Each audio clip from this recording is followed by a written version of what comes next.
In September 1969, a 27-year-old army officer from a desert town near Sirte seized power in a sudden, bloodless coup. His name was Muammar Gaddafi, and over the next 4 decades he would transform Libya from a monarchy into one of the world's most unusual political experiments, part revolutionary republic, part personal rule. To his supporters, he was the man who used oil wealth to build schools, hospitals, and housing, and who dared to challenge Western influence. To his critics, he was a ruler who crushed dissent, rewrote political structures to keep control, and left a nation deeply divided. By the time his rule ended in 2011, Gaddafi had become one of the most controversial leaders of the modern era. His life spanned humble beginnings in a Bedouin tent, sweeping infrastructure projects like the Great Man-Made River, years of international isolation under sanctions, and finally, a dramatic fall during the Arab Spring. To understand Gaddafi is to trace the rise and collapse of a man who reshaped his country, and whose violent end would change the course of Libya forever. Muammar Gaddafi was born on the 7th of June 1942 near the coastal town of Sirte, in a small Bedouin encampment belonging to the Gaddafi tribe. His family lived a traditional nomadic life in the desert, raising camels and goats. They were poor, without permanent housing, and Gaddafi's earliest years were spent in a tent. His father, Abu Miniar, worked as a herdsman, while his mother, Aisha, cared for the family. Gaddafi grew up at a time when Libya had only recently emerged from Italian colonial rule, followed by a period of Allied military administration during and after the Second World War. The newly independent Kingdom of Libya was proclaimed in 1951 under King Idris I.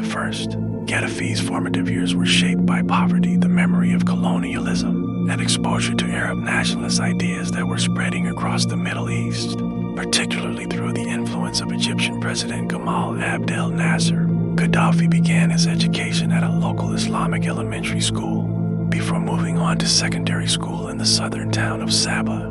Accounts indicate that he was a bright student, drawn to political discussions and the rising tide of Arab nationalism. During his teenage years, he was expelled from school for political activism, specifically for organizing demonstrations against the monarchy and British presence in Libya. Nonetheless, he was able to continue his studies and graduated with sufficient marks to enter the military. In 1961, Gaddafi enrolled at the Benghazi Military Academy, where he trained as an officer. His time in the academy was crucial, not only for the technical training he received, but also for the network of fellow young officers he met, many of whom shared his political leanings. These men would later form the inner circle of the coup that brought him to power. Upon graduating from the military academy in 1965, Gaddafi received further training abroad. He studied in the United Kingdom, at the Royal Military Academy in Sandhurst, and at other institutions where Libyan cadets were placed. His time in Britain was relatively short but formative, exposing him to Western military practices while deepening his personal resentment toward Western influence in Libya. After returning home, he was commissioned as a communications officer in the Libyan army. While he performed his duties, he and a small group of fellow officers began organizing clandestinely, forming what would become the Free Officers Movement, modeled after Nasser's group in Egypt. Their primary goal was to remove King Idris and the monarchy, which they considered corrupt, outdated, and beholden to foreign powers. The political situation in Libya during the 1960s created a favorable environment for such plotting. King Idris, who had ruled since independence, spent much of his time abroad, particularly in Turkey and Greece, and his government was seen by critics as weak and detached from the population. At the same time, Libya's newly discovered oil wealth was beginning to transform the economy, attracting significant foreign investment and the presence of international oil companies. While revenues were increasing, much of the population still lived in poverty, and many Libyans viewed the monarchy as failing to distribute wealth fairly. Discontent among younger officers and students was growing, providing fertile ground for Gaddafi's revolutionary ambitions. On the 1st of September 1969, while King Idris was abroad receiving medical treatment, Gaddafi and about 70 young officers executed a coup d'etat. The operation was swift and bloodless, carried out in the early morning hours. Tanks and troops occupied key positions in Tripoli and Benghazi. Radio stations broadcast announcements, and the monarchy was declared abolished.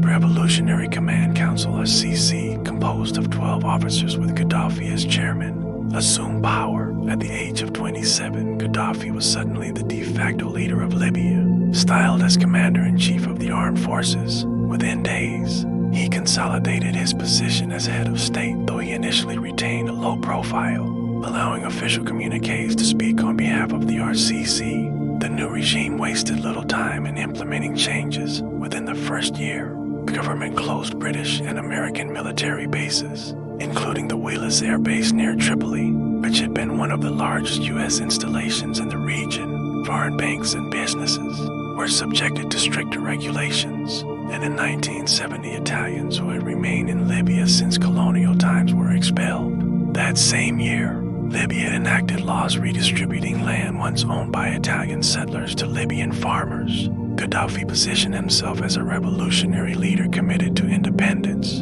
from foreign influence and the empowerment of Libyans over their national resources. During the early 1970s, Gaddafi's government moved toward greater control of the oil industry. In 1973, Libya nationalized foreign oil assets, seizing a majority stake in petroleum operations. This decision dramatically increased state revenues and gave the government direct authority over the country's most valuable resource. Oil wealth was used to fund ambitious social programs, including free education, free health care, subsidized housing, and infrastructure development. Literacy rates began to climb, schools were built, and healthcare services expanded. Though disparities remain between urban and rural areas, Gaddafi's government also banned alcohol and gambling, aligning social policies with Islamic values.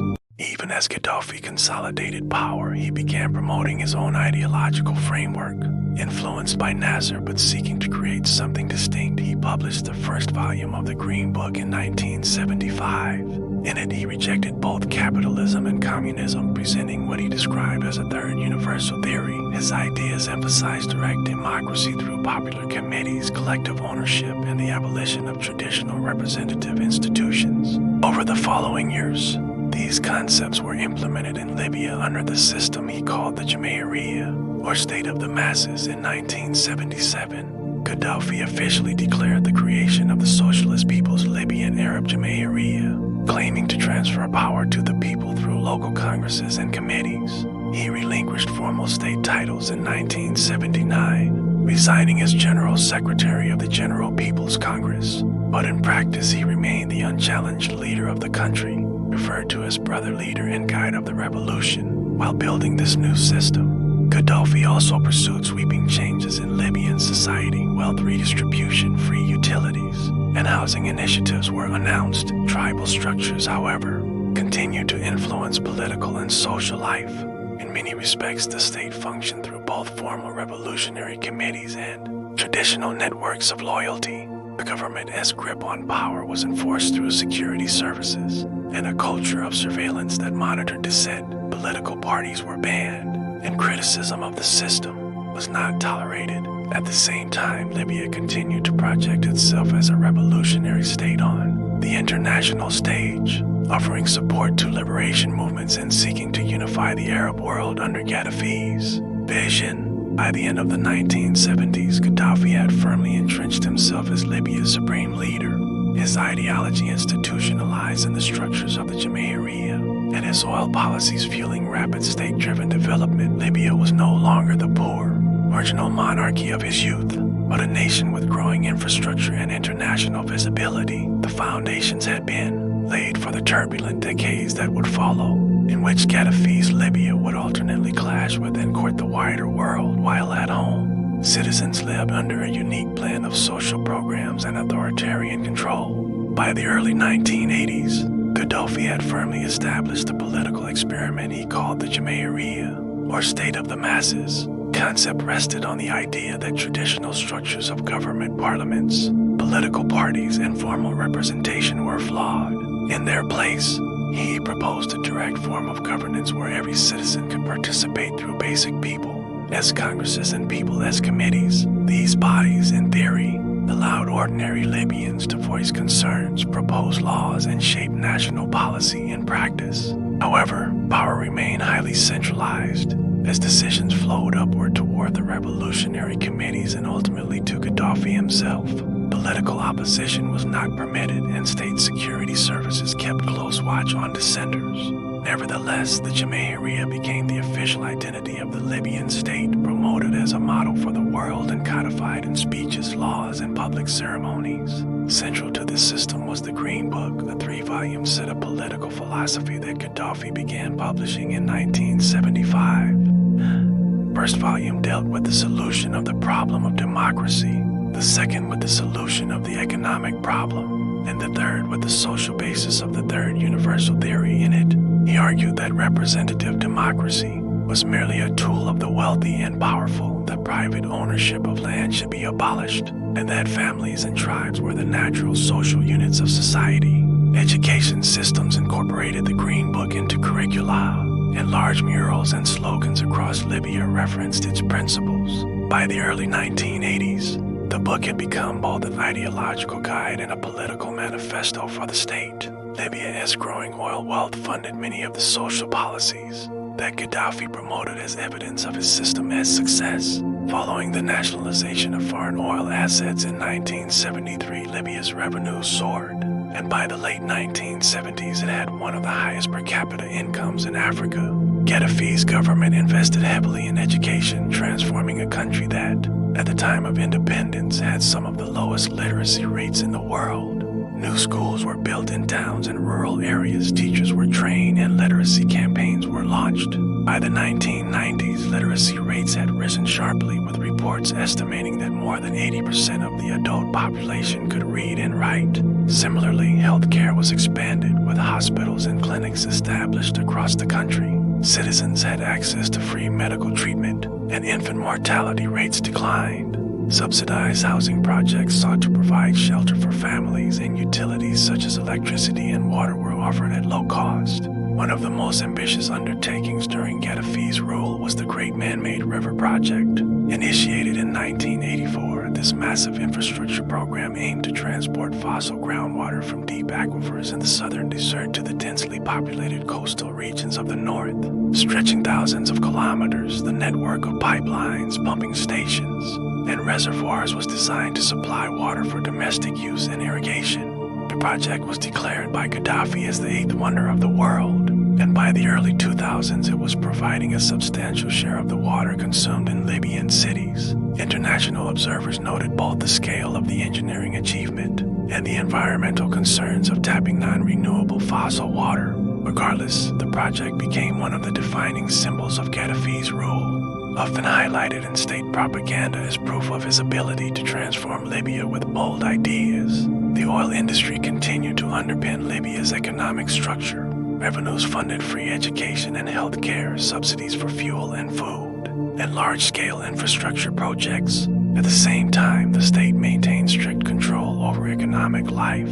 Private enterprise was limited, and laws discouraged private ownership of land or businesses throughout the 1970s and 1980s. Gaddafi promoted what he called a form of socialism tailored to Libyan needs. Yet while citizens benefited from state subsidies and services, unemployment remained an issue, particularly among the growing number of educated young people. The mismatch between education, expansion, and job availability was a recurring challenge for the regime. Socially, Gaddafi pursued policies aligned with conservative Islamic values.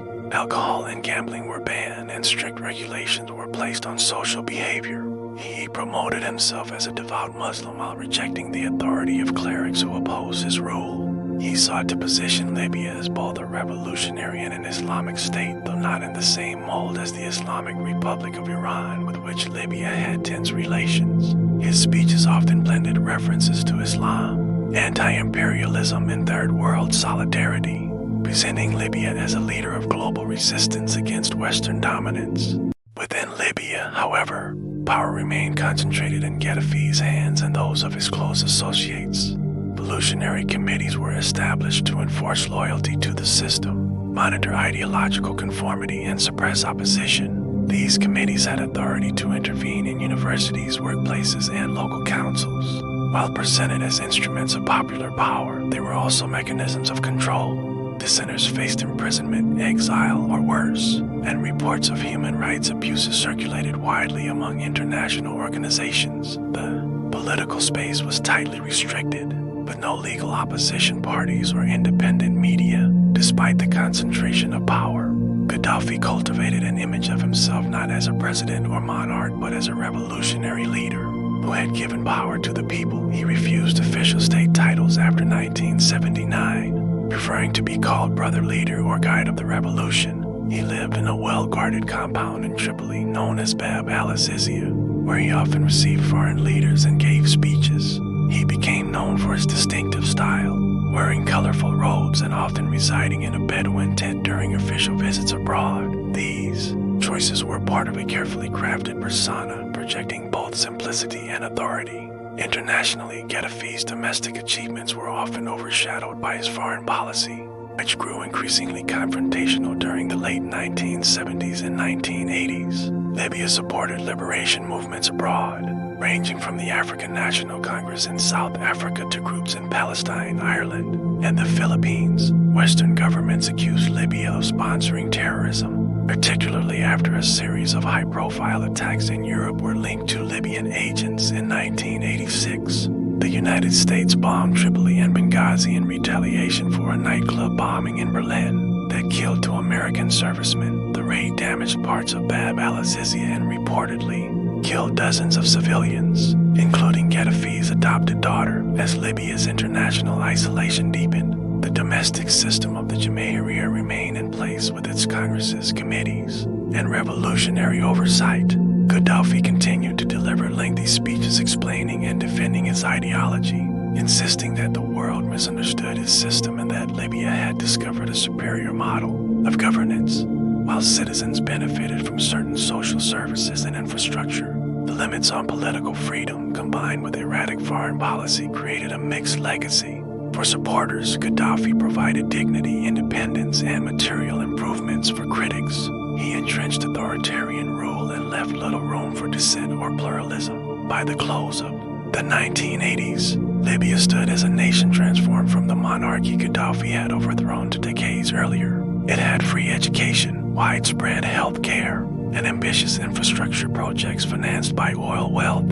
But it was also isolated internationally, accused of supporting armed groups abroad, and governed by a system that allowed no opposition. The Jamahiriya remained both an experiment and a tool of control, its success and failure measured differently depending on perspective, but always inseparable from the figure of Gaddafi himself. By the beginning of the 1980s, Libya's foreign policy had placed the country in frequent confrontation with its neighbors and with Western powers. Gaddafi sought to position himself as both a champion of Arab unity and an advocate for African liberation, but his methods often created instability. He provided financial and military support to various movements abroad, including the Palestine Liberation Organization, the African National Congress during its fight against apartheid in South Africa, and numerous other groups in Africa, Asia, and Europe. While some saw these actions as solidarity with liberation struggles, Western governments increasingly described them as state sponsorship of terrorism. One of the most sustained foreign entanglements of Libya during Gaddafi's rule was in Chad, its southern neighbor.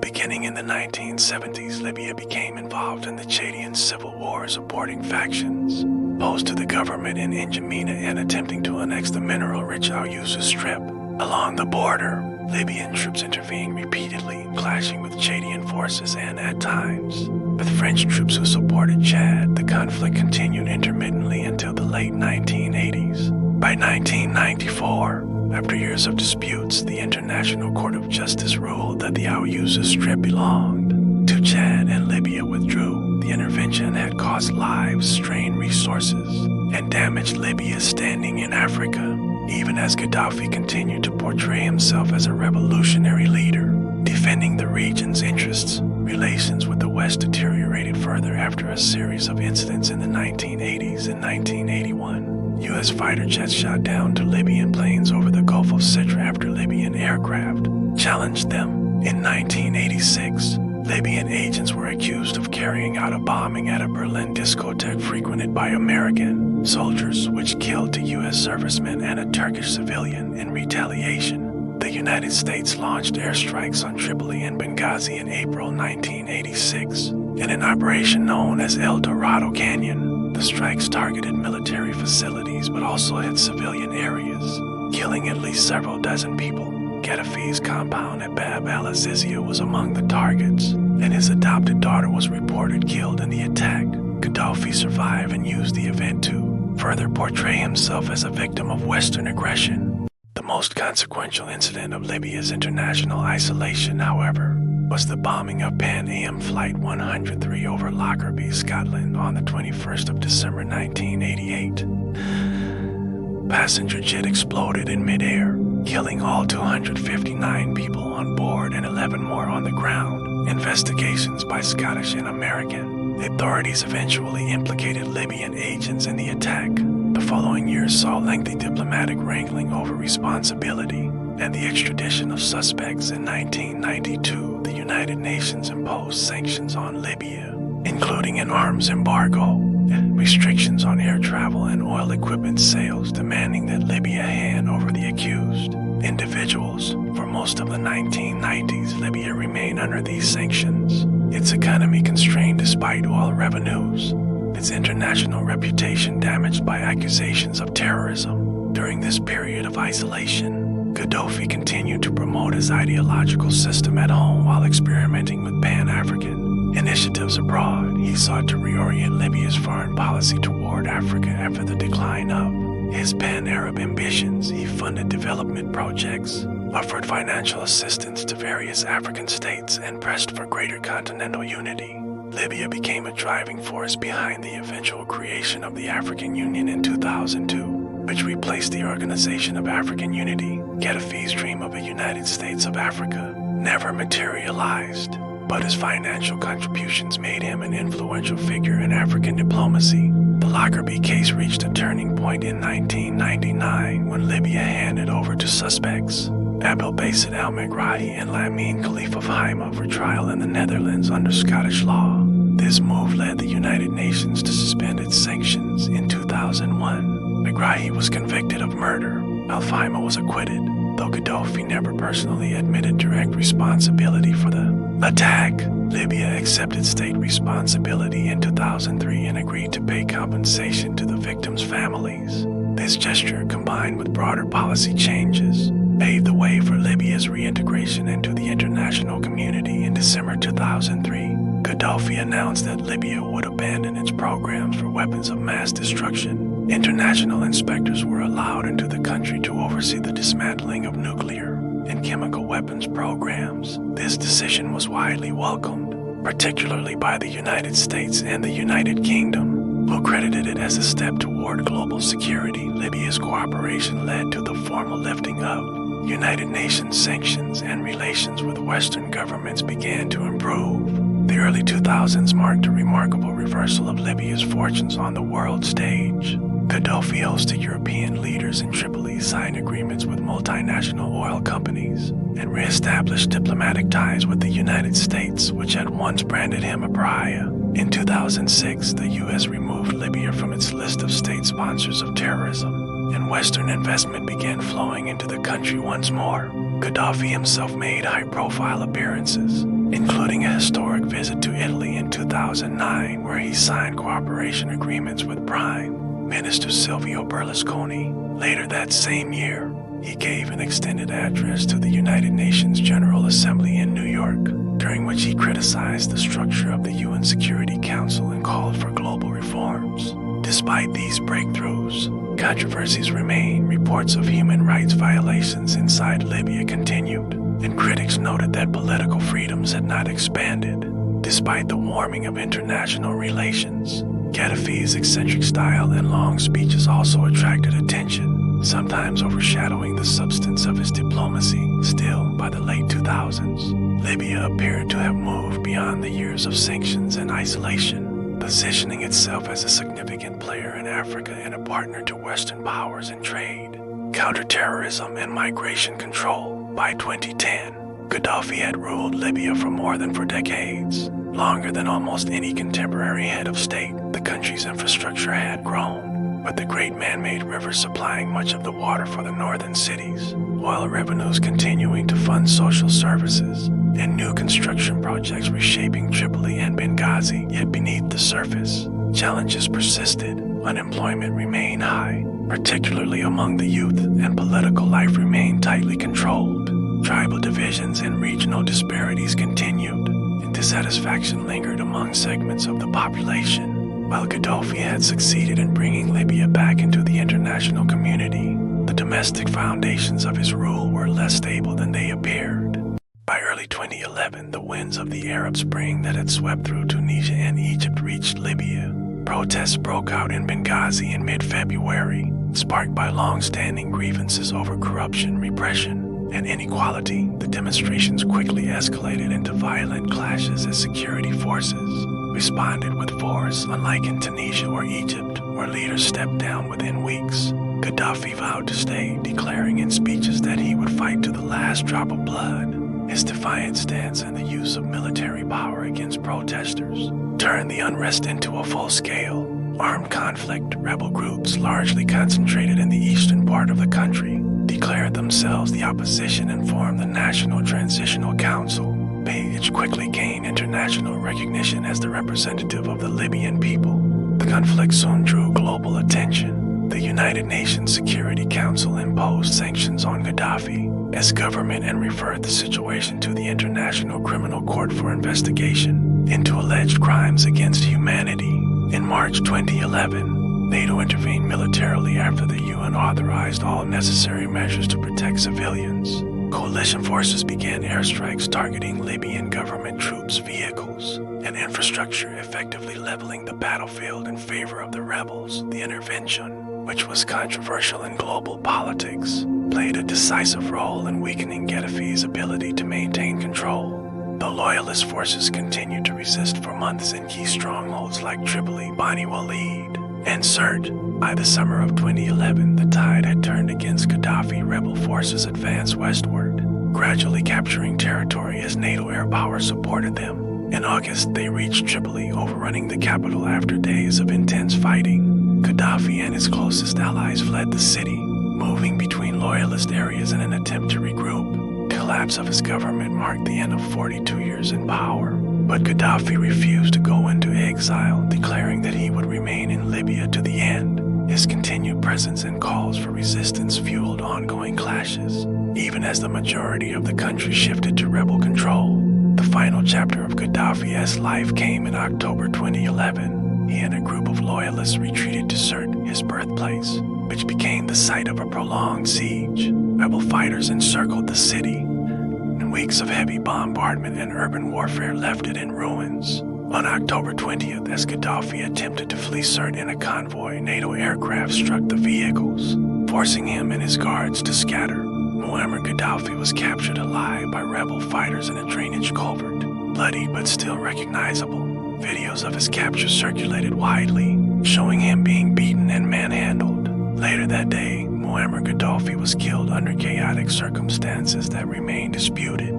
The questions over whether Muammar Gaddafi died from wounds sustained in battle or from mistreatment after capture. His death marked the end of one of the longest ruling and most polarizing leaders in the modern Middle East and North Africa. In the aftermath, Gaddafi's body was displayed publicly in Misrata before being buried in an unmarked grave in the desert, reportedly to prevent his resting place from becoming a shrine. His fall left Libya in turmoil. The sudden power vacuum, combined with the absence of established democratic institutions, opened the door to years of instability, armed militias, and civil wars. For many Libyans, his death was both an end and a beginning, the conclusion of 4 decades of authoritarian rule, but also the start of an uncertain era that continues to shape the country.